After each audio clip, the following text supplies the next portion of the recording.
Hi soul family and my dear friends. ഞാനിന്ന് പറയാൻ പോകുന്നത് ധ്രുവൻ്റെ കഥയാണ്.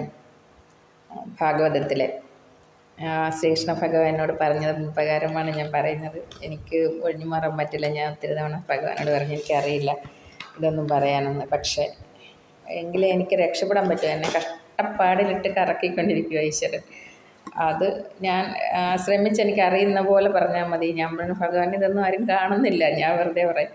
അതൊന്നും നീ ഒന്നും ശ്രദ്ധിക്കുകയോ വേണ്ട. ആരെങ്കിലും കാണുകയോ കാണാതിരിക്കുകയോ എന്തും ആവട്ടെ, ഞാൻ പറയുന്നത് പോലെ തന്നെ ചെയ്യുക. എൻ്റെ പദ്ധതികൾ, എൻ്റെ പ്ലാനുകളൊന്നും ഒരു അണുവിട തെറ്റത്തില്ല.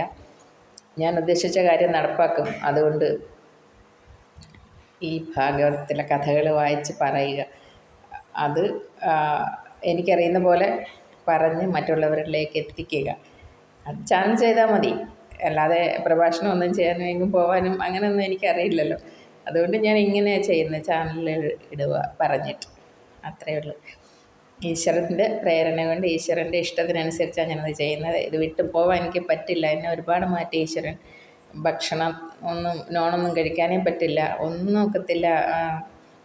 എന്തുകൊണ്ട് ഈശ്വരൻ്റെ ആ ഒരു അതിലേക്ക് എത്തുമ്പോൾ, ഭഗവാന്റെ തീരുമാനത്തിലേക്ക് എത്തുമ്പോൾ എനിക്ക് ഓക്കെ ആവുമെന്ന് പറഞ്ഞു. അപ്പോൾ എനിക്ക് എല്ലാം ചെയ്യാം. എന്ത് ഭക്ഷണക്കാര്യമല്ല, അതൊന്നും എനിക്കറിയില്ല. എന്തായാലും അപ്പോൾ എൻ്റെ കഷ്ടതകളും മാറ്റുമെന്ന് പറഞ്ഞു.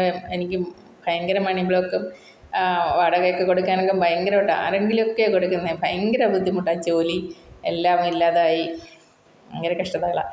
പക്ഷേ ഈശ്വരൻ പറയുന്ന, ഈശ്വരൻ്റെ ഇഷ്ടത്തിനനുസരിച്ച് ഞാൻ ചെയ്യുമ്പോൾ എല്ലാം മാറും. എൻ്റെ കുറേ പിതൃക്കൾ, ഭക്തിയില്ലാത്ത ഒരുപാട് ആൾക്കാരുണ്ടെന്ന് എൻ്റെ മുൻതലമുറ കഴിഞ്ഞു പോയ ആൾക്കാർ, അവരൊക്കെ മോക്ഷം ലഭിക്കാതെ വിഷമിക്കുന്നുണ്ട്. അവർക്കെല്ലാം മോക്ഷം നേടാനായിട്ട് ഞാൻ തന്നെ ഇങ്ങനത്തെ കാര്യങ്ങളൊക്കെ, ഈശ്വരൻ്റെ കഥകളൊക്കെ മറ്റുള്ളവരിലേക്ക് പകർന്നു കൊടുക്കുമ്പോൾ എന്തൊക്കെയോ ഉണ്ട്, എനിക്കറിയില്ല. എവിടെയൊക്കെ എന്നെ എത്തിക്കും. ആ സമയത്ത് അവരെല്ലാം മോക്ഷം പ്രാപിക്കും, അവരുടെയൊക്കെ അനുഗ്രഹം എനിക്ക് ലഭിക്കും എന്നാണ് പറയുന്നത്. ഓക്കെ, എനിക്കറിയില്ല. എന്തായാലും ഗുരുവായൂരപ്പനെ ഞാൻ കണ്ടു, ഗുരുവായൂരമ്പലത്തിൽ വെച്ച്. എന്നോട് സ്നേഹത്തോട് സംസാരിച്ച് എൻ്റെ കൂടെ ഉണ്ടായിരുന്നു. പക്ഷേ ഞാൻ ഒരിക്കലും ഭഗവാനെ വന്ദിച്ചില്ല. അത് ഭഗവാനാണെന്ന് അക്സെപ്റ്റ് ചെയ്യാൻ എനിക്ക് കഴിഞ്ഞില്ല. ഒടുവിൽ എന്നെ മനസ്സിലാക്കാൻ വേണ്ടി ഭഗവാൻ ഫോണെടുത്ത് ക്യാമറ എൻ്റെ നേരെ പിടിച്ച് എൻ്റെ അടുത്ത് നിന്ന് ഫോട്ടോ എടുത്ത്. അപ്പോഴും എനിക്ക് എൻ്റെ അടുത്ത് നിന്ന് അയാൾ ഫോണിൽ ഇല്ലായിരുന്നു. അങ്ങനെയായിരുന്നു ഈശ്വരൻ എന്നെ അത് മനസ്സിലാക്കി തന്നത്. ഈശ്വരനായിരുന്നു എൻ്റെ കൂടെ ഉണ്ടായിരുന്നതെന്ന്. കുറേ സമയം, 1.5 മണിക്കൂർ സമയം ഉണ്ടായിരുന്നു. സ്നേഹത്തോടെ എന്നോട് സംസാരിച്ചുകൊണ്ട് എൻ്റെ ഇൻ്റർവ്യൂ കാർഡ് ഒപ്പിടുവിക്കാൻ ഗസറ്റ് ഓഫീസറെ അടുത്ത് കൊണ്ടുപോകാൻ വന്നു. ഞാൻ അതൊക്കെ ഫസ്റ്റ് വീഡിയോയിലെല്ലാം ഉണ്ട്, കഥയെല്ലാം പറഞ്ഞിട്ടിട്ടുണ്ട്. അതൊന്നും ആരും ചിലരൊന്നും ആകെപ്പാടെ 137 പേരും കണ്ടിട്ടുള്ളൂ. അത് കാണുക എന്നുള്ളതല്ല എൻ്റെ പ്രശ്നം, ഇത് ചെയ്യുക എന്നുള്ളതാണ്. ഇത് ഞാൻ ചെയ്യണമെന്ന് ഈശ്വരൻ പറഞ്ഞേക്കുന്നത്. എനിക്ക് എൻ്റെ അറിവുകൾ ഈശ്വരൻ വന്നതും എന്നോട് സംസാരിച്ചതും എൻ്റെ കൂടെ നടന്നതും എല്ലാം മറ്റുള്ളവരോട് ഷെയർ ചെയ്യണം. എന്താണെന്ന് വെച്ചാൽ എല്ലാവരും നാരായണനെ ഭജിക്കണം, അത്രമാത്രമാണ്. അത് മെയിൻ കാര്യം അത് തന്നെ. നാരായണ ഭക്തരായെങ്കിലേ നമുക്ക് കഷ്ടതകളിൽ നിന്നും മറ്റുള്ള മാനസിക ബുദ്ധിമുട്ടുകളിൽ നിന്നും എല്ലാം രക്ഷപ്പെടാൻ പറ്റുള്ളൂ. എന്നാൽ ചോദിക്കുക എനിക്ക് എന്താ കഷ്ടപ്പാടെന്ന്. പക്ഷേ എന്നെ ഈശ്വരൻ പറയുന്നു, എനിക്കൊരു ലക്ഷ്യമുണ്ട്, അവിടെ നിന്നെ എത്തിക്കും. അപ്പോൾ അത് ഞാൻ എത്രത്തോളം ഈ കാര്യങ്ങളൊക്കെ ഞാൻ എത്രത്തോളം വൈകിക്കുന്നോ അത്രത്തോളം കാലം ഞാൻ ഈ ബുദ്ധിമുട്ട് അനുഭവിക്കുമെന്ന് പറഞ്ഞ്. ശരിയായ രീതിയിൽ പെട്ടെന്ന് ഒരുപാട് ഇങ്ങനെ ചെയ്യണ്ട, കുറച്ച് കഥകളൊക്കെ പറഞ്ഞ് ഈശ്വരനിലോട്ട് എൻ്റെ മനസ്സ് നല്ല കോൺസെൻട്രേറ്റ് ആകുമ്പോൾ എനിക്ക് എല്ലാ ബ്ലോക്കുകളും മാറ്റി ഈശ്വരൻ എന്നെ അനുഗ്രഹിക്കുമെന്ന് പറഞ്ഞിട്ടുണ്ട്. കൃഷ്ണനോട് ഞാൻ എപ്പോഴും സംസാരിക്കും, ദുഷ്ട കൃഷ്ണ എന്ന് പറഞ്ഞു. എന്നെ കണ്ടിട്ട് ജോലി കിട്ടുമെന്ന് പറഞ്ഞ് എനിക്ക് ജോലി വാങ്ങിച്ചു തന്നില്ല, കള്ളനൊക്കെ പറയും. പക്ഷേ അങ്ങനെയല്ല, ഈശ്വരൻ എന്നോട് നല്ല സ്നേഹമുണ്ട്. അത് ഞാൻ പിന്നെ പറയാം. പക്ഷേ ഇപ്പം പറയാൻ പോകുന്ന ധ്രുവൻ്റെ കഥയാണ്. ഭാഗവതത്തിലെ മടിച്ചിരുന്നിട്ട് ഞാൻ വായിക്കുന്നതിൽ നിന്ന് കിട്ടുന്ന കഥകളാണ് ഈ പറയുന്നത്. ഉത്താനപാദ രാജാവിൻ്റെ മകനായിരുന്നു ഉത്തമനും ധ്രുവനും. അതിലെ ഉത്തമൻ, ധ്രുവൻ ഫസ്റ്റ് ആദ്യ ഭാര്യ, 2 ഭാര്യമാരുണ്ടായിരുന്നു. ആദ്യ ഭാര്യയുടെ മകനാണ് ധ്രുവൻ, രണ്ടാമത്തെ ഭാര്യയുടെ മകൻ ഉത്തമൻ. സുരുചി, ധ്രുവൻ്റെ അമ്മ സുനീതി. അപ്പോൾ സുരുചിയും ഇളയ മകനെയായിരുന്നു രാജാവിന് കൂടുതൽ ഇഷ്ടം, സ്നേഹമൊക്കെ. ഒരു ദിവസം രാജ്യസഭയിൽ സുരുചിയോടൊപ്പം രാജാവിരിക്കുമ്പോൾ ഇവൻ അമ്മയുടെ അടുത്ത് നിന്ന് ധ്രുവൻ അമ്മയുടെ അടുത്ത് നിന്ന് എനിക്ക് അച്ഛനെ കാണാൻ പോകാമെന്ന് പറഞ്ഞ് പോയി. കൂടെ അനിയനും ഉത്തമനും ഉണ്ടായിരുന്നു, രണ്ടുപേരും പോയി. ആ സമയത്ത് ഇളയ ഉത്തമന് രാജാവെടുത്ത് മടിയിൽ വെച്ച് ലാളിക്കുകയും ധ്രുവൻ അടുത്ത് ചെന്ന് നിന്ന് സഫയിലാണെന്ന് ഓർക്കണം നിന്നപ്പം അവനെ ശ്രദ്ധിക്കാതിരിക്കുകയും ചെയ്ത്. അപ്പോൾ അതവന് ഭയങ്കര വിഷമമായി. അവൻ അച്ഛൻ്റെ അടുത്ത് പോയി നിന്നിട്ട് മൈൻഡ് ചെയ്യാതിരുന്നപ്പം അവനവിടെ നിന്ന് ചിടുങ്ങി കരയാൻ തുടങ്ങി. അപ്പോൾ സുരുചി കൂടെ ഉണ്ടായിരുന്നു. അവർ രാജാവിനോടൊപ്പം തന്നെ ഇരിക്കുന്നുണ്ടായിരുന്നു, ഉത്തമൻ്റെ അമ്മ. അപ്പോൾ അവർ പറഞ്ഞു, നീ ഇവിടെ നിന്ന് കരഞ്ഞിട്ട് ഒരു രക്ഷയില്ല. രാജാവ് നിന്നെ എടുത്ത് സിംഹാസനത്തിലൊന്നും വയ്ക്കാൻ പോകുന്നില്ല, മടിയിലും വയ്ക്കില്ല. ആ ആഗ്രഹം നിനക്ക് വേണ്ട. നീ ചെന്ന് അമ്മയോട് പറ, നിൻ്റെ വിഷമങ്ങളൊക്കെ നിൻ്റെ അമ്മയോട് എന്ന് പറഞ്ഞു. പിന്നെ നിനക്ക് അച്ഛൻ്റെ മടിയിൽ ഇരിക്കണം, അല്ലെങ്കിൽ സിംഹാസനത്തിൽ ഇരിക്കണമെന്നാണ് ആഗ്രഹമെങ്കിൽ നീ ഒരു കാര്യം ചെയ്യ്, പോയി നാരായണനെ ഭജിക്ക്. നാരായണൻ നാമം ജപിച്ച് നാരായണനെ ഭജിച്ച് നാരായണൻ്റെ അനുഗ്രഹം വാങ്ങിച്ചിട്ട് നീ എൻ്റെ ഗർഭത്തിൽ വന്ന് എൻ്റെ മകനായി ജനിച്ചാൽ നിനക്ക് അച്ഛൻ്റെ അടുത്തിരിക്കാം, സിംഹാസനത്തിലിരിക്കാൻ പറ്റും. അപ്പോൾ അതുകൊണ്ട് ഇപ്പോൾ ഇവിടെ നിന്ന് ഇവിടെ അച്ഛൻ്റെ മുമ്പിൽ നിന്ന് കരയാതെ നിൻ്റെ അമ്മയെടുത്ത് അവിടെ ചെന്ന് അവളോട് നിൻ്റെ അമ്മയോട് സങ്കടം പറഞ്ഞ് കരയാൻ പറയും. ഇവിടെ നിന്ന് കരയരുതെന്ന് പറയും. അവൻ സങ്കടത്തോടെ തിരിച്ചു പോകും കരഞ്ഞുകൊണ്ട്. ചെന്ന് അമ്മയുടെ കാല് വീഴും, പാദത്തെ വീണ് അവൻ കരയും. എന്താ മോനെ നീ അച്ഛനെ കാണാൻ പോയിട്ട് കണ്ടില്ലേ എന്ന് സുനീതി ചോദിക്കും. അപ്പോൾ അവൻ പറയും, അമ്മേ കണ്ട് അച്ഛനെ, പക്ഷേ അച്ഛൻ അനിയനെ എടുത്ത് മടി വെച്ച് ലാളിക്കുന്നു. ഞാനടുത്ത് ചെന്നിട്ട് അച്ഛൻ എന്നെ ശ്രദ്ധിച്ചതേയില്ല. സുരുചി അമ്മ പറഞ്ഞ് പോയി അമ്മയോട് ഒന്ന് പറ, എന്നിട്ട് പോയി നാരായണനെ തപസ് ചെയ്യ്. നാരായണനെ പ്രാർത്ഥിച്ച് വരം വാങ്ങിച്ചിട്ട് തപസ് ചെയ്ത് വരം വാങ്ങി നീ എൻ്റെ ഗർഭപാത്രത്തിൽ ജനിക്കുകയാണെങ്കിൽ നിനക്ക് അച്ഛൻ്റെ മടിയിലിരിക്കാൻ പറ്റും, അച്ഛൻ്റെ സിംഹാസനത്തിലിരിക്കാൻ പറ്റും എന്ന് അമ്മ പറഞ്ഞു എന്ന് പറഞ്ഞ് സുരുചി അമ്മ അങ്ങനെ പറഞ്ഞു എന്ന് പറഞ്ഞ് ഇവൻ്റെ അമ്മയോട് പറഞ്ഞ് കരഞ്ഞ് ഭയങ്കരമായിട്ട് പൊട്ടിക്കരഞ്ഞു പോയി. സങ്കടം സഹിക്കാൻ വയ്യത്. അപ്പം സുനീതി പറയും, ശരിയാ, നിൻ്റെ അച്ഛന് നിന്നോട് സ്നേഹം ഉണ്ടായിരുന്നെങ്കിൽ നിന്നെയും കൂടെ എടുത്ത് മടിയിൽ വെച്ചേനെ. പക്ഷേ സുരുചി അമ്മ പറഞ്ഞതാ സത്യം, അദ്ദേഹത്തിൻ്റെ ആഗ്രഹം തന്നെ അത്. അതുകൊണ്ട് മോൻ വിഷമിക്കണ്ട. അവൾ എന്തായാലും നാരായണനെ ഭജിക്കാനല്ലേ നിന്നോട് പറഞ്ഞത്. മോനെ, നാരായണൻ്റെ അനുഗ്രഹമില്ലേ നമുക്കൊന്നും ഈ ലോകത്ത് ജീവിക്കാനേ പറ്റില്ല. അതുകൊണ്ട് അവർ പറഞ്ഞത് നല്ലത് തന്നെ നിൻ്റെ സുരുചി അമ്മ. നീ പോയിന്നല്ല മോൻ നാരായണനെ പ്രാർത്ഥിച്ചോ. ഭഗവാൻ എപ്പോഴും നമുക്ക് നല്ലത് മാത്രം വരുത്തും. ഭഗവാൻ നമ്മുടെ കൂടെ എപ്പോഴും ഉണ്ടാവും. അതുകൊണ്ട് മോൻ നാരായണനെ തന്നെ ഭജിക്ക്, അതാ നല്ലതെന്ന് പറയും. അമ്മ, എനിക്ക് ഞാൻ വനത്തിൽ പോയി നാരായണനെ തപസ് ചെയ്താലോ എന്ന് പറയും. മോനെ, നീ കുഞ്ഞല്ലേ എന്നൊക്കെ സുനീതി പറയും. പക്ഷേ അവൻ്റെ ആഗ്രഹം അതാ, എനിക്ക് നാരായണനെ കാണണം, ഭഗവാനെ കാണണം, എനിക്ക് ഭഗവാന്റെ കയ്യിൽ നിന്ന് അനുഗ്രഹം വാങ്ങിക്കണം അമ്മേ. എനിക്കും അച്ഛൻ്റെ അടുത്ത് പോകാനുള്ള അനുഗ്രഹം ഉണ്ടാവണം. അത് അമ്മയുടെ മകനായിട്ട് തന്നെ എനിക്ക് അച്ഛൻ്റെ അടുത്ത് പോയി ഇരിക്കാനും അച്ഛൻ്റെ സ്നേഹം പിടിച്ചു പറ്റാനും ഒക്കെ എനിക്ക് കഴിയണം. അതിനെനിക്ക് നാരായണനെ ഭജിക്കുകയാണ് അതിനൊരു വഴിയെങ്കിൽ നാരായണനെ തപസ് ചെയ്യാൻ ഞാൻ പോകും. നാരായണൻ്റെ അനുഗ്രഹം കിട്ടുകയാണെങ്കിൽ ഞാൻ പോകും അമ്മേ, എന്നെ അനുഗ്രഹിച്ചയക്കാൻ പറയും. സുനിധി വിശ്വാസത്തോടെയും സ്നേഹത്തോടെയും നാരായണസ്വാമിയെ പ്രാർത്ഥിച്ചിട്ട് ഭഗവാൻ നാരായണൻ്റെ കൈകളിലേക്ക് അവനെ ഏൽപ്പിച്ചു കൊടുക്കും. എൻ്റെ മോനെ രക്ഷിച്ചു കൊള്ളണേ ഭഗവാനെ. അവൻ്റെ അച്ഛൻ്റെ അടുത്തെത്താൻ, അവൻ്റെ അച്ഛൻ്റെ മടിയിലിരിക്കാനോ അല്ലെങ്കിൽ അവൻ്റെ അച്ഛൻ്റെ സ്നേഹം ലഭിക്കാനുള്ള ആഗ്രഹം കൊണ്ടാണ് അവൻ ഇതിന് വരുന്നത്. അവിടുന്ന് എൻ്റെ കുഞ്ഞിനെ കാത്തുകൊള്ളണേ എന്ന് അനുഗ്രഹിച്ച് പ്രാർത്ഥിച്ച് സുനീതി അവനെ പോകാൻ അനുവദിക്കും. രാജകുമാരനാണെന്ന് ഓർക്കണം, കൊച്ചാണ്. അവൻ പോവും. അമ്മയുടെ യാത്ര പറഞ്ഞ് അവൻ പോയി. മധുവനം അവിടെ പോയിട്ട് അവൻ പോകുന്ന വഴിയിൽ അവൻ നാരദ മുനിയെ കാണും. നാരദ മുനി എല്ലാം അറിയുന്ന ആളല്ലേ. നാരദ മുനി അവൻ്റെ മുമ്പേ പ്രത്യക്ഷപ്പെട്ട് ചോദിക്കും, ഹേ രാജകുമാര, നീ എവിടെ പോകുന്നേ, എവിടെ പോവുക നീ എന്ന്. അത് കഥയെല്ലാം അല്ല, ആ സമയത്ത് ചോദിക്കുമ്പോഴത്തേക്ക് ഇവൻ പൊട്ടിക്കരയും ധ്രുവൻ നാരദ മുനിയെ കണ്ടിട്ട്. എന്നിട്ട് കരഞ്ഞുകൊണ്ട് പറയും, ഈ കാര്യങ്ങൾ അമ്മ ഇങ്ങനെ പറഞ്ഞു, അച്ഛൻ്റെ സ്നേഹം കിട്ടാൻ, അച്ഛൻ്റെ മടിയിലിരിക്കാൻ നാരായണനെ തപസ് ചെയ്ത് വരം വാങ്ങാൻ പറഞ്ഞു സുരുചിയമ്മ. അതുകൊണ്ട് ഞാൻ നാരായണ ഭഗവാനെ, വിഷ്ണു ഭഗവാനെ തപസ് ചെയ്യാൻ പോകുമോ, എനിക്ക് ഭഗവാന്റെ അനുഗ്രഹം വേണം. എന്നിട്ട് അനുഗ്രഹം വാങ്ങി എനിക്ക് അച്ഛൻ്റെ അടുത്ത് വന്ന് ഇരിക്കാൻ കഴിയണം. അതുകൊണ്ടാണ് എനിക്ക് നാരായണസ്വാമിയെ തപസ് ചെയ്ത് പ്രത്യക്ഷപ്പെടുത്തി എനിക്ക് അദ്ദേഹത്തിൻ്റെ അനുഗ്രഹം വാങ്ങാൻ വേണ്ടി പോവുക ഞാനെന്ന് പറയും. അപ്പോൾ നാരദമുനി ഇവനെ പരീക്ഷിക്കും, ഇവന് തപസ് ചെയ്യാനുള്ള ശക്തി ഉണ്ടാവുമോ എന്നൊക്കെ പരീക്ഷിക്കുമ്പോൾ മനസ്സിലാക്കും. നാരദമുനി ഇവൻ്റെ ആത്മാവിൽ ആ ഒരു ധൈര്യമുണ്ടോ, ഇവനെ അങ്ങനെ ചെയ്യാനുള്ള കഴിവുണ്ടോ എന്നൊക്കെ നോക്കി മനസ്സിലാക്കും. അപ്പം ഓക്കെയാണ് അദ്ദേഹം അനുഗ്രഹിച്ചു പറഞ്ഞു വിടും ധ്രുവനെ. കാരണം ധ്രുവൻ അതിനെല്ലാം യോഗ്യനാണെന്ന് മനസ്സിലാവും.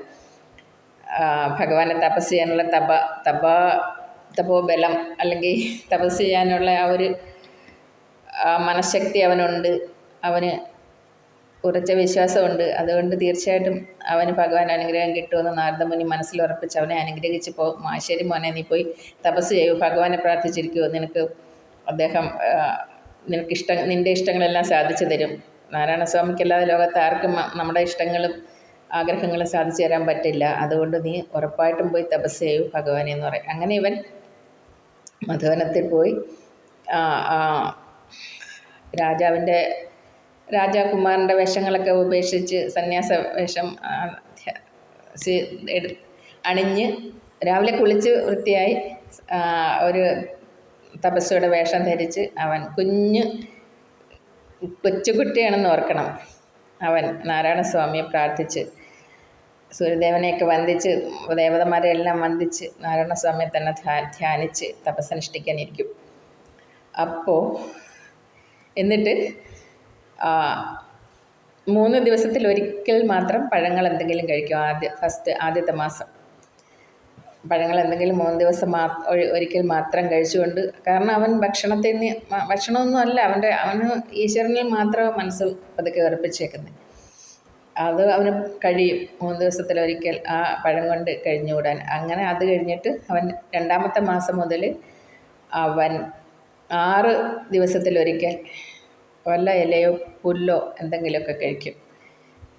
അതിനുശേഷം 3ാമത്തെ മാസം മുതൽ അവൻ 12 മാസത്തിലൊരിക്കൽ 12 ദിവസത്തിലൊരിക്കൽ 9 ദിവസത്തിലൊരിക്കൽ വെള്ളം മാത്രം കുടിച്ച് അവൻ ആ ഒരു മാസം 3ാമത്തെ മാസം കംപ്ലീറ്റ് ഇരിക്കും. സദാ ഈശ്വരനെ ധ്യാനിച്ചിരിക്കുന്നത് കൊണ്ട് അവന് നല്ല ശാരീരികമായ ബലവും ധൈര്യമൊക്കെ കിട്ടുന്നുണ്ട്. അവനൊന്നും അറിയുന്നില്ല അവന് വിശപ്പോ ദാഹമൊന്നും. എങ്കിലും 9 ദിവസമൊക്കെ ആകുമ്പം കുറച്ച് വെള്ളം കുടിക്കും. 4ാമത്തെ മാസമായപ്പോൾ അവൻ 12 ദിവസത്തിലൊരിക്കൽ വായു ഭക്ഷിക്കുന്നത്. അതായത് അവന് വിശപ്പ് ദാഹം അതിനെയൊക്കെ അടക്കാൻ പറ്റി അവൻ ശ്വസിക്കുന്ന മാത്രം ചെയ്തുകൊണ്ട് ഇരുന്ന് 5ാമത്തെ മാസമായപ്പോഴത്തേക്ക് സദാ ഈശ്വരനിൽ മനസ്സർപ്പിച്ചേക്കുക. അവന് പിന്നെ ഭൗതികമായ ഒരു കാര്യങ്ങളിൽ ഒരു ശ്രദ്ധയിൽ ഒരു ചിന്തയിൽ ഒന്നുമില്ല. അവനൊന്നുമേ അറിയുന്നില്ല. നാരായണസ്വാമി മാത്രമേ ഉള്ളൂ അവൻ്റെ മനസ്സിൽ. ഇരിപ്പവൻ അങ്ങനെ ഇരുന്ന് 5ാമത്തെ മാസമായപ്പോൾ അവൻ പ്രാണനെ ശ്വസനത്തിനെ പോലും കൺട്രോൾ ചെയ്ത് അതിൽ ലയിച്ചിരിക്കാൻ തുടങ്ങി.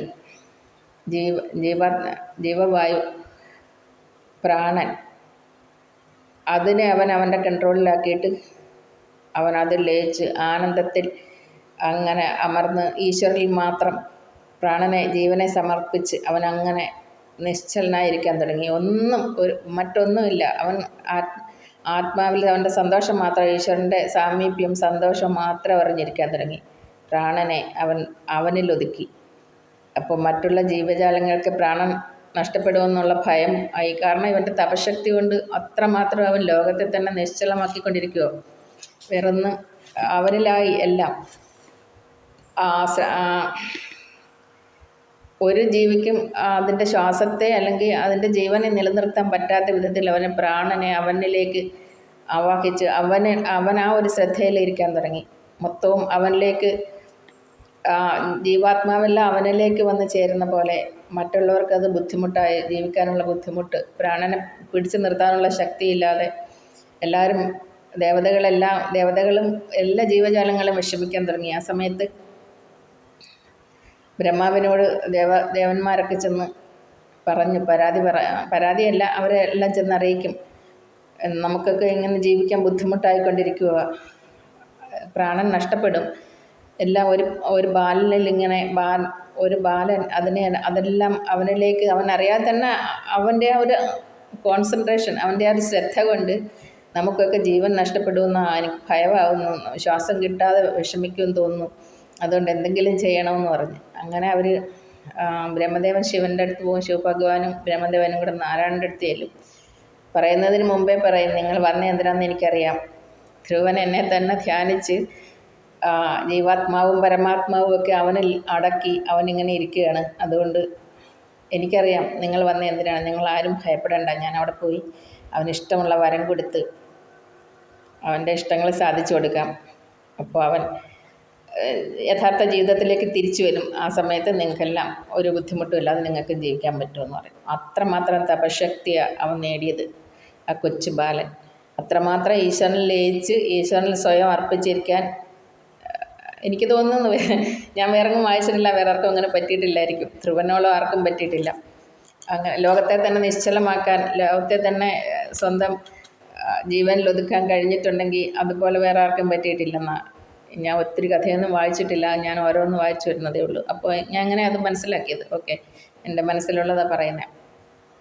അങ്ങനെ ഇരിക്കും നാരായണൻ. പിന്നെ അവരെല്ലാം പോകും സമാധാനമായിട്ട്, കാരണം എല്ലാത്തരം പ്രതിവിധി നാരായണൻ്റെ കയ്യിലുണ്ടല്ലോ, അതുകൊണ്ട് എല്ലാവരും പോകും സന്തോഷമായിട്ട്. നാരായണൻ അവിടെ ചെല്ലും, ധ്രുവൻ്റെ മുമ്പിൽ ചെല്ലുമ്പോൾ അവൻ അതുവരെ ധ്യാനിച്ച രൂപം മുന്നിൽ കാണുന്നൊണ്ണെ അവൻ അതിശയിച്ച് കണ്ണ് തുറന്ന്, ഭയങ്കര വലിയ പ്രഭയാണ് കാണുന്നത്, കണ്ണ് തുറന്ന് ഭഗവാനെ കണ്ട് അവൻ എഴുന്നേക്കാൻ ശ്രമിക്കും. പക്ഷെ അവന് ആഹാരവും വെള്ളമൊന്നും കഴിക്കാതല്ലേ ഇരിക്കുന്നത്, അവൻ വീണ് പോവും.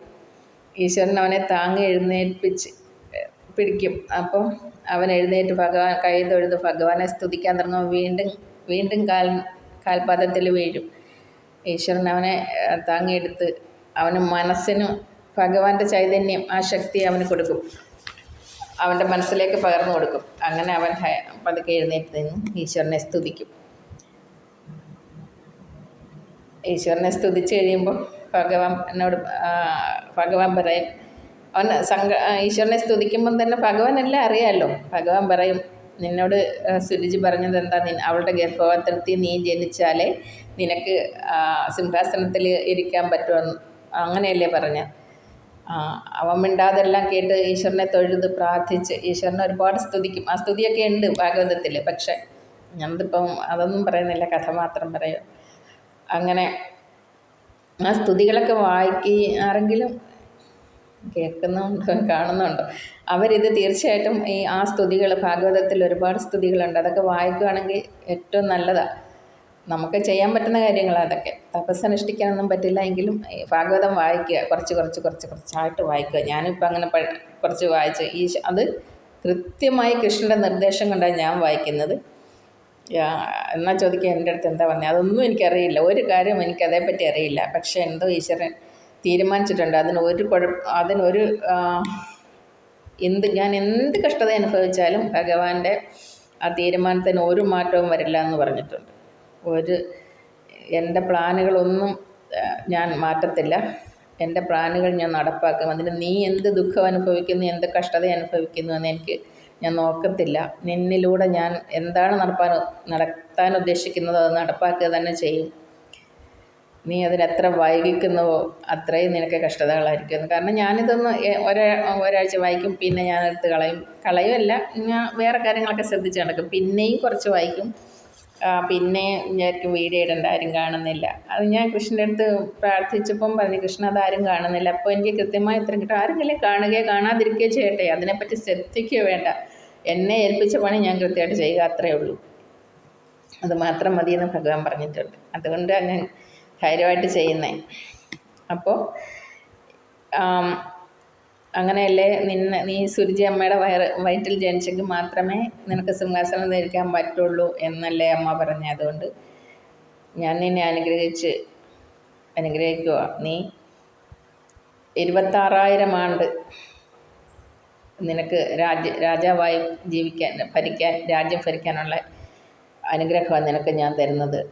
നീ തിരിച്ച് വീട്ടിൽ ചെന്ന 26,000 വർഷം നീ രാജാവായി രാജ്യം ഭരിക്കാനുള്ള അനുഗ്രഹം ഞാൻ നിനക്ക് തരുന്നു. സർവ്വ സൗഭാഗ്യത്തോടെ നീ ജീവിക്കാൻ എന്നെ അനുഗ്രഹിക്കുന്നു. നിനക്ക് ഒരു ശത്രുവേ ഉണ്ടാവില്ല ഭൂമിയിൽ. നിനക്ക് ശത്രുക്കളൊന്നും ഉണ്ടാവുകയില്ല. ഈ വർഷങ്ങളിലെല്ലാം നിനക്ക് സുഖമായിട്ട് നിനക്ക് എൻ്റെ രാജ്യം ഭരിച്ച് സന്തോഷമായിട്ട് ജീവിക്കാൻ പറ്റും എന്ന് പറയാം. അപ്പം അവൻ പറയാം, എനിക്കതല്ല ഭഗവാനെ ആഗ്രഹം. എനിക്ക് ലോകത്തുള്ള എല്ലാ ക്ഷേത്രങ്ങളും എല്ലാം നടന്ന് കാണണം, എല്ലായിടത്തും സഞ്ചരിക്കണം. അങ്ങനെ എല്ലാ 3 ലോകങ്ങളും കാണണം ഒക്കെ പറയും. ഭഗവാൻ അതെല്ലാം സാധിച്ചു കൊടുക്കും. നീ ഇഷ്ടമുള്ള പോലെ നീ ആഗ്രഹിക്കുന്നതൊക്കെയും നടക്കും. നീ സന്തോഷത്തോടെ സമാധാനത്തോടെ പോകൂ. നിൻ്റെ രാജ്യത്ത് നിനക്ക് ഒരു തരത്തിലുള്ള ബുദ്ധിമുട്ടുണ്ടാകത്തില്ല. നിനക്ക് സുഖമായിട്ട് ജീവിക്കാൻ 26,000 വർഷം നിനക്ക് രാജാവായി തന്നെ സിംഹാസനത്തിലിരിക്കാൻ പറ്റും. ആരുടെ വയറ്റിലും നീ പിറക്കണ്ട. നീ നിൻ്റെ അമ്മയുടെ സുനീതിയുടെ വയറ്റിൽ തന്നെ പിറന്ന് ഇനി നിനക്ക് പുനർജന്മമൊന്നുമല്ല. ഈ ജന്മത്തിൽ തന്നെ നിനക്ക് 26,000 വർഷം നിനക്ക് രാജാവായി സിംഹാസനത്തിലിരിക്കാൻ പറ്റും. അതിന് ഞാൻ നിന്നെ അനുഗ്രഹിക്കുന്നതാണ്. പിന്നെ നീ എന്തൊക്കെ ഇഷ്ടപ്പെടുന്നോ അത് മൊത്തം ഞാൻ നിനക്ക് തരികയാണ്. നീ എന്തൊക്കെയാണോ ആഗ്രഹിക്കുന്നത് അതെല്ലാം നടക്കട്ടെ എന്ന് പറയും. അങ്ങനെ ഭഗവാനെ അവൻ തൊഴുത് ഭഗവാൻ അപ്രത്യക്ഷനാവും. അവൻ്റെ എല്ലാ ഇഷ്ടങ്ങൾക്കും അവൻ എന്തെല്ലാം ആഗ്രഹിക്കുന്നോ അതെല്ലാം സാധിച്ചു കൊടുത്തിട്ട് ഭഗവാൻ അപ്രത്യക്ഷമാവും. സാധിച്ചു കൊടുക്കാൻ അനുഗ്രഹിച്ചിട്ട്. അങ്ങനെ ധ്രുവൻ പിന്നെയും തിരിച്ച് വീട്ടിൽ ചെല്ലുമ്പോൾ വന്ന പോലെയല്ല, അവനെ സ്വീകരിക്കാൻ ഓടി വരുന്നതാണ്ട് അനിയൻ ഉത്തമനാണ്. അവനെപ്പോഴും ഇവനോട് ദേഷ്യമായിരുന്നു. പക്ഷെ അങ്ങനല്ല, അവൻ വന്ന സ്നേഹത്തോടെ ഇവനെ കൂട്ടിക്കൊണ്ടുപോയി. പിന്നെ അച്ഛൻ്റെ അടുത്ത് കൊണ്ടുപോകും. അച്ഛനും ഭയങ്കര സ്നേഹത്തോടെ ഇവനെ, എന്താണെന്ന് വെച്ചാൽ എല്ലാവരുടെ മനസ്സ് മാറിപ്പോയി. ഇവൻ പോയിട്ട് തിരിച്ചു വരുമ്പം ഭഗവാന്റെ അനുഗ്രഹം വാങ്ങിച്ചു വരുമ്പോൾ ഭഗവാൻ തന്നെ വ്യക്തികളെയൊക്കെ മാറ്റുമല്ലോ. അവരുടെ എല്ലാം മനസ്സ് മാറി. രാജാവ് തന്നെ ഇവനെ അഭിഷേകം ചെയ്ത് രാജാവ് പിന്നെ കുറച്ചു കാലം അവിടെ ജീവിച്ചിട്ട് പിന്നെ വനത്തിൽ പോയി തപസ്സനുഷ്ഠിച്ച് നാരായണൻ്റെ അടുത്ത് പോകും. ഉത്തമൻ രാജാവ്. ഉത്തമൻ കാട്ടിൽ പോവും വേട്ടയ്ക്ക്. കുറേ വർഷങ്ങൾ കഴിഞ്ഞ രാജാവായിട്ട് ധ്രുവൻ തന്നെ ഭരിക്കും. ഉത്തമൻ കുറച്ച് സുഖലോലുപനായിട്ടൊക്കെ അവിടെ കൊട്ടാരത്തിൽ ജീവിച്ചിട്ട് പിന്നെ കാട്ടിൽ പോവും. കാട്ടിൽ വേട്ടയ്ക്ക് പോകുന്ന ഒരു സമയത്ത് രാക്ഷസന്മാരുമായിട്ട് യുദ്ധം ഉണ്ടായി. അവൻ കൊല്ലപ്പെടും. അവൻ്റെ അമ്മ സുനീതി, പിന്നെ സുനീതിയല്ല സുരുചി, അവനെ തിരക്കിപ്പോവും വനത്തിൽ. മോനെ കണ്ടില്ലെന്ന് ഓർത്ത് തിരക്കിപ്പോയി. എൻ്റെ മോൻ എന്ത് സംഭവിച്ചു എന്നൊക്കെ തിരക്കിപ്പോകുന്ന സമയത്ത് അവളെ സിംഹം കൊല്ലും. അങ്ങനെ അതിനെയൊക്കെ കൊല്ലാനായിട്ട് പിന്നെ ധ്രുവൻ പിന്നെയും അമ്മയും അനിയനെയൊക്കെ, ധ്രുവൻ്റെ അമ്മയല്ല സുരുചി, അവളുടെ വയറ്റിൽ ജനിച്ചെങ്കിലേ ഇവൻ രാജാവാകും, രാജാവിൻ്റെ മടിയിലിരിക്കുമെന്ന് പറഞ്ഞ് ഓരോരുത്തർക്കും അവരവരുടെ പ്രവർത്തിയുടെ ശിക്ഷ ഉറപ്പായും കിട്ടും. നമ്മൾ ഭൂമിയിൽ ജീവിക്കണമെങ്കിൽ ഏറ്റവും നല്ല മനസ്സൊന്നും എല്ലാവർക്കും കിട്ടില്ല. എങ്കിലും നമ്മൾ കുറച്ചൊക്കെ മനസ്സിലാക്കി മറ്റുള്ളവരെ ദ്രോഹിക്കാതെ ജീവിക്കുകയാണെങ്കിൽ നമുക്ക് ജീവിതത്തിൽ കുറച്ചു കാലം സന്തോഷത്തോടെ ജീവിക്കാൻ പറ്റും, എന്നിട്ട് മരിക്കാൻ പറ്റും. ഭഗവാന്റെ അടുത്ത് ഇല്ലെങ്കിൽ ഭഗവാന്റെ അനുഗ്രഹത്തോടെ നരകത്തിലെ ശിക്ഷയൊന്നും അനുഭവിക്കാതെ തന്നെ മരിക്കാൻ പറ്റുന്നത്. എപ്പോഴും നമ്മുടെ മനസ്സ് നല്ലതായിരിക്കണം. നല്ല മനസ്സോടെ ജീവിക്കാൻ എല്ലാവരും ശ്രമിക്കണം. അതാണ് എപ്പോഴും എല്ലാത്തിൻ്റെയും പാഠം അതാണ്. അതിനുശേഷം ധ്രുവൻ മരിച്ചതിന് ശേഷം ധ്രുവൻ രാജ്യഭാരമൊക്കെ 26,000 ആണ്ട് രാജ്യം ഭരിച്ചതിന് ശേഷം ധ്രുവൻ തൻ്റെ പുത്രന്മാർക്കും പിൻതലമുറയ്ക്കൊക്കെ അത് രാജ്യമൊക്കെ കൊടുത്തിട്ട് മൂത്ത പുത്രനെ ഭരണം ഏൽപ്പിച്ചിട്ട് പിന്നെ ബദരിയാശ്രമത്തെ ഒക്കെ പോയി അവിടെ ഇരുന്ന് നാരായണനെ ഭജിച്ച് പിന്നെ നാരായണ ദൂതന്മാർ വന്ന് കൊണ്ടുപോയി. നാരായണൻ്റെ അനുഗ്രഹത്തോടെ തന്നെ അവന് ആകാശത്ത് ശുക്രൻ, അതാണ് നക്ഷത്രമായിട്ട് ലോകം മൊത്തം പ്രകാശം പരത്തി. സൂര്യനിൽ നിന്നൊക്കെ ഒരുപാട് ദൂരെയാണ് ആ നക്ഷത്രമുള്ളത്. ആ ചന്ദ്രതാരക കാലം അങ്ങനെ പറയാം. സൂര്യനും നക്ഷത്രങ്ങളും ചന്ദ്രദേവനും ഒക്കെ ഉള്ള കാലത്തോളം നിനക്ക് ആകാശത്തിലും നിനക്ക് ലോകങ്ങളെല്ലാം കണ്ട് അവിടെ സുഖമായിട്ട് കഴിയാമെന്ന് അനുഗ്രഹിക്കും. ആ നക്ഷത്രം എപ്പോഴും ഉണ്ട്. നമ്മൾ ധ്രുവനെ പ്രാർത്ഥിക്കുന്നതൊക്കെ നല്ലതാണ്. രാത്രിയും പകലും ഒന്നും അസ്തമിക്കാതെ ജ്വലിച്ച് നിൽക്കുന്ന ഒരു നക്ഷത്രമാണ് ആ ധ്രുവൻ. ഇന്നും ഉണ്ട്, എപ്പോഴും ഉണ്ട്. വെളുപ്പിനെയൊക്കെ കാണാൻ പറ്റും ധ്രുവനെ. ഓക്കെ, ഇത്രയേ ഉള്ളൂ ധ്രുവൻ്റെ കഥ. ഇനി ധ്രുവൻ്റെ ചരിതങ്ങൾ മക്കളുടെ ചരിത്രവും അതൊക്കെ ഉണ്ട്. ഞാൻ ഈ കഥ ഇത്രയും പറഞ്ഞ് നിർത്തുക. കാരണം ഇനി ഭാഗവതം വായിച്ചിട്ട് അതിൻ്റെ വേറൊരു കഥയും കൂടെ പറയും. ഇതിൻ്റെ എല്ലാം സാരം എന്ന് പറഞ്ഞാൽ ഒന്നേ ഉള്ളൂ, നമ്മളെപ്പോഴും ഈശ്വരനെ ഭജിക്കുക. എപ്പോഴും പറ്റിയാൽ എപ്പോഴും ചെയ്യുക. നമുക്ക് ആവുമല്ലോ ജോലിയൊക്കെ ചെയ്യുമ്പോഴെല്ലാം. ഇപ്പം അടുക്കള ജോലി ചെയ്യുമ്പോഴായാലും മറ്റെന്തെങ്കിലും ജോലി ചെയ്യുമ്പോഴായാലും നമുക്ക് ഈശ്വരനെ മന്ത്രം ജപിക്കാൻ പറ്റും. ഓം നമോ നാരായണ എന്ന മന്ത്രം നമുക്ക് എപ്പോഴും ജപിക്കാൻ പറ്റും. അല്ലെങ്കിൽ ഒന്നും വേണ്ട, കൃഷ്ണ എന്ന് വിളിച്ചാൽ മതി. കൃഷ്ണ വെറുതെ ഒന്ന് വിളിച്ചാൽ മതി. കൃഷ്ണ എന്ന് വിളിച്ചു കഴിഞ്ഞാൽ തീർച്ചയായിട്ടും വരും. ഞാൻ എല്ലാവരോടും പറഞ്ഞു, എൻ്റെ അറിവിന് എന്നെ സഹായിക്കാനായിട്ട് രാഷ്ട്രീയക്കാർ വേണ്ട, വരുന്നത് കൃഷ്ണനാണെന്ന്. എത്ര കറക്റ്റായിട്ട് വന്ന്. ഞാൻ ആരായിട്ടാണ് വന്നേ? ഞാൻ വെറും ഒരു സാധാരണ സ്ത്രീ, ഉള്ള ചപ്പൻ ചവറ് മൊത്തം തിന്നുന്ന ഒരു സാധാരണ സ്ത്രീ. പക്ഷേ ഞാനൊരു വിശ്വാസത്തോടെ മറ്റുള്ളവരോട് ഇത്രയേ പറഞ്ഞുള്ളൂ, എന്നെ സഹായിക്കാൻ വരുന്ന രാഷ്ട്രീയക്കാരൻ കൃഷ്ണനാണ്. എനിക്ക് വേറെ ആരുമില്ല. എനിക്ക് രാഷ്ട്രീയക്കാരെയൊന്നും ഇഷ്ടമില്ല. എന്നെ സഹായിക്കാൻ ഒരേ ഒരാളെ വരും, അത് കൃഷ്ണൻ വരുമെന്ന് പറഞ്ഞു. ഉറപ്പായിട്ടും കൃഷ്ണൻ വന്നുവല്ലോ. എൻ്റെ ഫസ്റ്റ് വീഡിയോ അത് തന്നെയാണ്. അത് പറഞ്ഞാണ് ഞാൻ വീഡിയോ ചെയ്തത്. കാരണം ഈ യൂട്യൂബ് ചാനൽ തന്നെ തുടങ്ങാനുള്ള കാര്യം ആ സംഭവമാണ്. കൃഷ്ണൻ വന്നുവല്ലോ എൻ്റെ അടുത്ത്. അതും കൃഷ്ണൻ പറഞ്ഞിട്ട് തന്നെ ഞാൻ ചെയ്തത്. നിൻ്റെ അറിവുകൾ മറ്റുള്ളവരോട് ഷെയർ ചെയ്യണമെന്ന്. നമുക്ക് ഒരിക്കലും ഓരോരുത്തരുടെ വീട്ടിൽ ചെന്നോ അല്ലെങ്കിൽ ആരോടെങ്കിലുമൊക്കെ ചെന്ന് പറയാൻ പറ്റില്ല. ആരും പറഞ്ഞ് വിശ്വസിക്കത്തില്ല ഒന്നാമത്തെ കാര്യം. അപ്പം ഞാൻ കണ്ടുപിടിച്ച് എനിക്ക് തോന്നിയതാണ് ഒരു ചാനൽ, എല്ലാവരെയും ചാനലിലൂടെയാണല്ലോ അവർ അറിവുകൾ ഷെയർ ചെയ്യുന്നത്. അപ്പോൾ അങ്ങനെ ചെയ്യാമെന്ന് ഞാൻ ഫസ്റ്റ് വീഡിയോ ഇട്ട് തീർക്കാമെന്ന് വിചാരിച്ചതായിരുന്നു. പക്ഷേ അതിനുശേഷം ഭഗവാൻ എന്നോട് ഇങ്ങനെ ഈ ഉറങ്ങിക്കിടക്കുമ്പോൾ സ്വപ്നത്തിലൊക്കെ പോലെ ഇങ്ങനെ പറയും, കഥകൾ വായിച്ച് എൻ്റെ ചരിത്രങ്ങൾ ഇങ്ങനെ പറയണമെന്ന്. എനിക്ക് ആകെപ്പാടെ ഇവിടെ ഭാഗവതം മാത്രമേ ഉള്ളൂ. അത് വായിച്ചിട്ട് പറയാൻ പറ്റും. ആ കഥകളാണ് ഞാൻ ഇങ്ങനെ പറയുന്നത്. അത് നീ നിർത്തരുത്. എന്നെ പ്രാർത്ഥിച്ചുകൊണ്ട്, എന്നെ സദാ സ്മരിച്ചുകൊണ്ട് ഞാൻ എപ്പോഴും ഓർക്കും കൃഷ്ണനെ, എപ്പോഴും ഓർക്കും. കാരണം എനിക്ക് മറക്കാൻ പറ്റില്ലല്ലോ. എൻ്റെ അടുത്ത് വന്ന് ഞാൻ എപ്പോഴും ഓർക്കും. എനിക്കതിന് ഒരു യോഗ്യതയില്ല. പിന്നെ എന്തിനാ ഭഗവാൻ വന്നേ?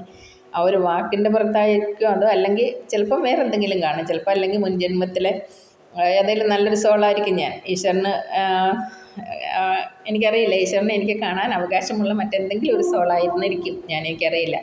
എൻ്റെ അച്ഛൻ ഹിരണ്യകശിപുവിൻ്റെ വീട്ടിൽ ജനിച്ചെന്നേ ഉള്ളായിരിക്കും. എനിക്കതൊന്നും അറിയില്ല. എന്തായാലും ഓക്കെ, കൃഷ്ണനെ കാണുന്നവരെ ഓൾമോസ്റ്റ് ഞാൻ ഹിരണ്യകശിപു തന്നെയായിരുന്നു, അദ്ദേഹത്തിൻ്റെ മകളായതുകൊണ്ട്. അങ്ങനെ എന്തായാലും ഈശ്വരൻ്റെ പ്രേരണയോടെ, ഈശ്വരൻ്റെ അനുഗ്രഹത്തോടെയാണ് ഞാൻ ചെയ്യുന്നത്. നിങ്ങളെല്ലാവരും ശ്രീകൃഷ്ണ ഭഗവാനെ, നാരായണ ശ്രീപത്മനാഭനെ പ്രാർത്ഥിക്കുക. ശ്രീപത്മനാഭൻ തന്നെയാണ് ശ്രീകൃഷ്ണ ഭഗവാൻ. അത്രയ്ക്കും പൂർണ്ണമായിട്ട് അതേ വിഗ്രഹമാണ്. ഞാൻ കഴിഞ്ഞ ദിവസമാണ് ആ വിഗ്രഹം കാണുന്നത്. എനിക്ക് ഭയങ്കര നിർമ്മാല്യം തൊഴാൻ ഭയങ്കര ആഗ്രഹമായിരുന്നു. അങ്ങനെ ഞാൻ ഏകാദശിക്ക് നിർമ്മാല്യം തൊഴണമെന്നും പറഞ്ഞ് പോയി. ഇൻഡർസിറ്റിയിൽ പോയി 1.5 മണിക്ക് കയറി ക്യൂ നിന്ന്. പക്ഷേ എനിക്ക് അന്നേരം ഒന്നും തൊഴാൻ പറ്റിയില്ല. ഞാൻ 9:30 10 മണി എങ്ങാണ്ടായി. 1:30 തൊട്ട് ക്യൂ നിന്നിട്ട് ഇടയ്ക്കിടയ്ക്ക് കുത്തിയിരുന്ന് തറയിരുന്ന് ഉറങ്ങിയൊക്കെ എഴുന്നേറ്റ് നിന്ന് പോയത്. ക്ഷേത്രത്തിൽ കയറുമ്പോൾ നോക്കുന്നത്, ഞാൻ കാണുന്നത് ഞാൻ ഒരിക്കലും കണ്ടിട്ടില്ലാത്ത, മറ്റേ ഞാൻ എപ്പോഴും എന്തെങ്കിലും ഒരു ഉടയാടയോ ചാർത്തൊക്കെയുള്ള വിഗ്രഹമേ കണ്ടിട്ടുള്ളൂ. ഞാനപ്പോൾ കാണുന്നത് വേറെ ഒന്നുമില്ല, നിർമ്മാല്യം പോലെ, നിർമ്മാല്യം തന്നെ. തിരുമേനി എന്തോ എണ്ണ ഏതാണ്ട് തേക്കുകയൊക്കെ ചെയ്യുന്നു. ആ വിഗ്രഹം 4 തൃക്കൈകളുള്ള പൊക്കം കുറഞ്ഞ വിഷ്ണു ഭഗവാന്റെ വിഗ്രഹമാണ് അതിനകത്തിരിക്കുന്നത്. അന്ന് ആദ്യമായിട്ടാണ് ഞാൻ കാണുന്നത്. ഏകാദശിയുടെ അന്നാണ് ഞാനത് കാണുന്നത്. എനിക്ക് ഭയങ്കര അതിശയം തോന്നി. കാരണം ഞാൻ എപ്പോഴും കാണുമ്പോൾ എന്തെങ്കിലും ചാർത്തിലായിരിക്കും ഭഗവാൻ ചിരിക്കുന്ന പോലെ, അങ്ങനെ ഇങ്ങനെയൊക്കെ ആയിരിക്കും. ഇതങ്ങനെയല്ല, ഒരു നീല കലർന്ന ഒരു വിഗ്രഹം. അതിൽ തിരുമേനി എന്ത് എണ്ണ തേക്കും. തിരുമേനി അവിടെ നിൽപ്പുണ്ട്, എന്തൊക്കെയോ ചെയ്യുന്നു. ഭഗവാനൊന്നുമില്ല. നല്ല പോലെ നിർമ്മാല്യം അങ്ങനെയാണ്, അതേപോലെ ഞാൻ കണ്ടത്. അങ്ങനെ ചെയ്യുമായിരുന്നു ആ സമയം. അതിന് ശേഷം അഭിഷേകമായിരുന്നു. കാരണം അന്ന് ഏകാദശി ആയതുകൊണ്ട് പൂർണ്ണമായും 2 ദിവസം കണ്ട് തുറന്നു വെച്ചിരുന്നു ക്ഷേത്രത്തിൽ. എനിക്ക് നിർമ്മാല്യം കാണണമെന്ന് ആഗ്രഹം ഉണ്ടായിരുന്നു. അത് 3 മണിക്കായിരുന്നു. പക്ഷേ എനിക്ക് 3 മണി പോയിട്ട് 9:30ക്ക് അവിടെ കയറാൻ പറ്റിയത്. ആ സമയത്ത് ഞാൻ കണ്ടത് നിർമ്മാല്യമായിരുന്നു. നിർമ്മാല്യം പോലെ അത് പൂർണ്ണ വിഗ്രഹം, ഒന്നുമില്ല, വസ്ത്രങ്ങളൊന്നുമില്ല, ആഭരണങ്ങളൊന്നുമില്ലാതെ കുളിപ്പിക്കാൻ അങ്ങോട്ട് തുടങ്ങുമായിരുന്നു തിരുമേനി. എന്താ അങ്ങനെ കണ്ടേന്ന് ഞാൻ ആഗ്രഹിച്ചതേ ഉള്ളൂ. അതുപോലെ തന്നെ അന്നത്തെ ദിവസം എനിക്ക് അവിടുത്തെ ഭക്ഷണം കഴിക്കാൻ ഭയങ്കര ആഗ്രഹമായിരുന്നു. ഞാൻ ഇത്രയും നിന്ന് 1:30 തൊട്ട് 10:30 വരെ 11 മണി എങ്ങാണ്ടായി അമ്പലത്തിൽ കയറുമ്പോൾ. ആ സമയം വരെ ക്യൂ നിന്ന് എനിക്കങ്ങ് വയ്യായിരുന്നു. ഞാനവിടെ ഫുഡ് കൊടുക്കുന്നിടത്ത് പോയി നോക്കുമ്പോൾ ഭയങ്കര ക്യൂ. അപ്പോൾ എനിക്ക് വയ്യ, എനിക്കിനി നിൽക്കാൻ വയ്യ. 3-4-5 വളവൊക്കെ തിരിഞ്ഞ് ആൾക്കാർ നിൽക്കുക. ഞാനവിടെ ഒരാളോട് ചോദിച്ചൊരു കൂപ്പൺ തരുമോ കഴിക്കാമെന്ന് പറഞ്ഞ്, അയ്യോ ഇല്ല എന്ന് പറഞ്ഞ്. ഞാൻ പറഞ്ഞു ഇനി ചോദിച്ച നാണം കണ്ടെന്ന് ഓർത്തിട്ട് ഞാൻ പോയി ഒരു ദോശ ഒരു ചായയൊക്കെ കഴിച്ചിട്ട് പിന്നെ അവിടെ വന്ന്. രാത്രിയിലേ പോരാൻ പറ്റുള്ളൂ, 11:15 ട്രെയിനുള്ളൂ ഇങ്ങോട്ട് ട്രിവാൻഡ്രത്തിൽ. അപ്പോൾ ഞാൻ വിചാരിച്ചു ഇനി എന്താ ചെയ്യുന്നത്, ഇങ്ങനെ ഇരുന്ന് 1 മണി 1:30 ആയപ്പോഴത്തേന് ഞാൻ അവിടെ കിഴക്കേ നടയിൽ പോയിട്ട് ഒരു തൂണിൻ്റെ വീട്ടിൽ ഇങ്ങനെ ചാരിയിരുന്ന് എല്ലാവരും പോകുന്നതും വരുന്നതൊക്കെ നോക്കിക്കൊണ്ട് വെറുതെ ഇരുന്ന്. ഇനി എന്ത് ചെയ്യാനാ, സമയം പോട്ടെ. അവിടെ ഇങ്ങനെ ഇരുന്ന് കൃഷ്ണനെ മനസ്സിലാലോചിച്ച്, കൃഷ്ണ നീ ഇങ്ങനെ മിണ്ടത്തില്ല, ഇങ്ങനെ പറഞ്ഞേ, ഇനി നീ എന്നോട് ഞാൻ മിണ്ടത്തില്ലടാ കൃഷ്ണ, നോക്കിക്കോ, എനിക്ക് ഇവിടുത്തെ ചോറ് കഴിക്കാൻ ഭയങ്കര ആഗ്രഹമായിരുന്നു, എനിക്ക് തന്നില്ല. ഞാൻ അവിടെ പോയി ചോദിച്ചിട്ട് പോലും എനിക്ക് അയാളൊരു കൂപ്പൺ തന്നില്ല.